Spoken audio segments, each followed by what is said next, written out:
始會中意啲產品係比較 sustainability 嘅，OK sustainable 嘅，多用嘅，環保嘅 ，OK。Trend for low price due to diverse economy。文章講過，不斷講過就係話，佢當時嘅熱浪嗰啲單張而造就咗 IKEA 嘅成功嘅。因為點解咧？當佢熱浪嗰啲單張嘅時候，啲人嗰個買傢俬或者搬新屋個 budget 其實基本上都相對地會係少咗嘅。咁相對地嚟講，呢樣嘢都需要去諗啦。OK。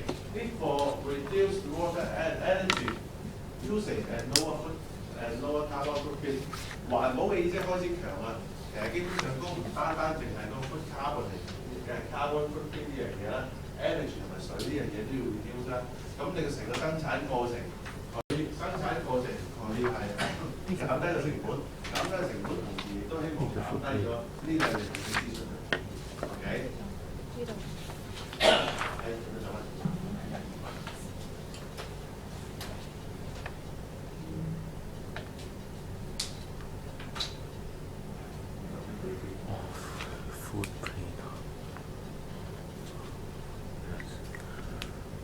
好啦，講翻 business 啦 ，business 其實基本上嗰個 size of business 嘅問題啦，太大啦。基本上嗰個 size of business 影響到佢本身個 quality control 嘅問題。OK，上市公司如是，未上市公司亦都係咁。大家一個現實生活例子，大家去到美心嘅時候 ，OK， 每一間美心嘅 quality 都唔同。你有雖然會有procedure 或者我哋叫所謂 standard 去 follow， 咁但係仲容易 control 得到咧？呢個第一個問題。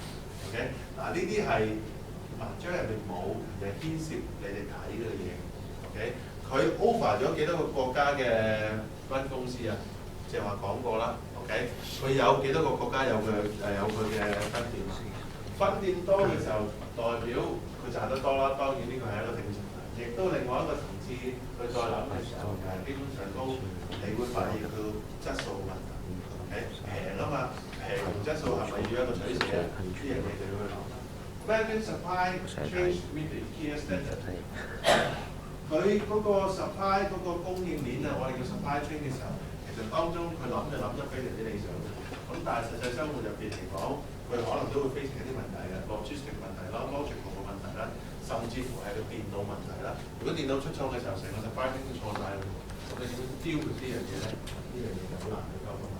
OK， 亦都需要時間去諗啦。Business demand for lower price, balance against good qualities, need to differentiate IKEA among competitors。OK， 你話平，其他競爭對手同你爭呢個市場嘅時候，大家鬥平。OK， 平同 quality 永遠都係成對立嘅。OK， 你要平個 quality 一定係爭啲㗎啦。